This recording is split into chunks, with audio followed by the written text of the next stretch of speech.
সবাইকে আসসালামু আলাইকুম। ইফতার রেসিপিতে আজ আপনাদের বানিয়ে দেখাবো খুবই সহজভাবে ২ ধরনের বেলের শরবত। বেলের শরবত আমাদের শরীরের জন্য অনেক উপকারী। সারাদিন রোজা রেখে ইফতারিতে ১ গ্লাস বেলের শরবত আপনার সারাদিনের ক্লান্তি দূর করবে।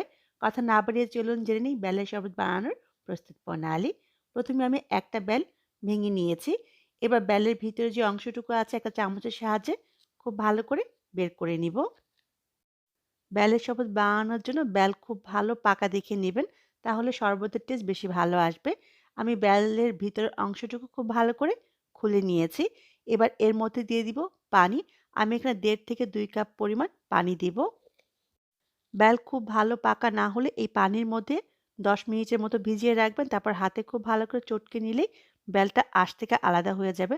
আর খুব বেশি পাকা হলে ভিজিয়ে রাখার দরকার নেই। হাতের সাহায্যে এভাবে কষলে নিলে বেলের বিচি আর আঁশটা আলাদা হয়ে যাবে। অথবা আপনি এরকম হ্যান্ড ব্লেন্ডারের সাহায্যে ৫ থেকে ৬ সেকেন্ডের মধ্যেই আপনি আঁশ আর বিচি থেকে বেলটাকে আলাদা করে নিতে পারবেন। অনেক বেশি সময় না থাকলে এভাবেও করতে পারবেন অথবা হাতের সাহায্যেও কষলে করতে পারবেন। এবার ছেঁকে নিতে হবে। ছেঁকে বেলের আঁশ আর বিচিটা আলাদা করে নিতে হবে। বেলের আঁশ আর বিচি শরবত বানালে খেতে ভালো লাগে না। এবার আমি খুব ভালো করে ছেঁকে বেলের পিউরিটা আলাদা করে নিব। যেই আঁশ আর বিচিটা বের হয়েছে এটা ফেলে দিতে হবে। আর যে পিউরিটা বের হয়েছে এই পিউরিটাই আজকে শরবতে ব্যবহার করব। এই পিউরিটা আপনি নরমাল ফ্রিজে রেখে দিতে পারবেন ৩ থেকে ৪ দিন পর্যন্ত ভালো থাকবে। যখনই প্রয়োজন নামিয়ে শুধু শরবত বানিয়ে নিবেন। খুব সহজে শরবত বানিয়ে দেখাচ্ছি। ২ থেকে ৩ টেবিল চামচ পরিমাণ বেলের পিউরি একটা গ্লাসে নিয়ে নিব। আপনি কতটুকু ঘন খাবেন তার উপর নির্ভর করে পিউরিটা কম বেশি করে নিতে পারবেন।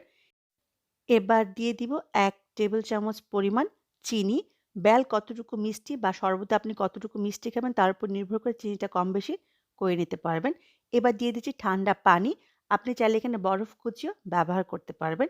এবার সবগুলো উপকরণ একত্রে নেড়ে মিশিয়ে নিলেই তৈরি হয়ে যাবে খুবই মজার বেলের শরবত।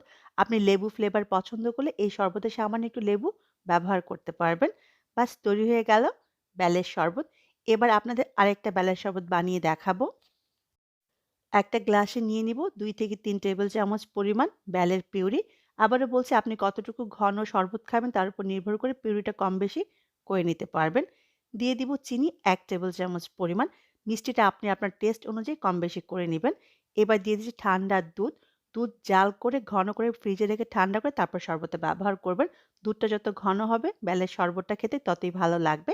সবগুলো উপকরণ মিলিয়ে নিলেই তৈরি হয়ে যাবে খুবই মজার বেলের শরবত। দেখলেন তো কত সহজে তৈরি হয়ে গেল খুবই মজার বেলের শরবত। অবশ্যই বাসায় বানাবেন আর আমার কমেন্ট বক্সে জানাবেন কেমন হলো। সবাই অনেক ভালো থাকবেন, আমার জন্য দোয়া করবেন। আবারও দেখা হবে ততক্ষণ পর্যন্ত আল্লাহ হাফিজ।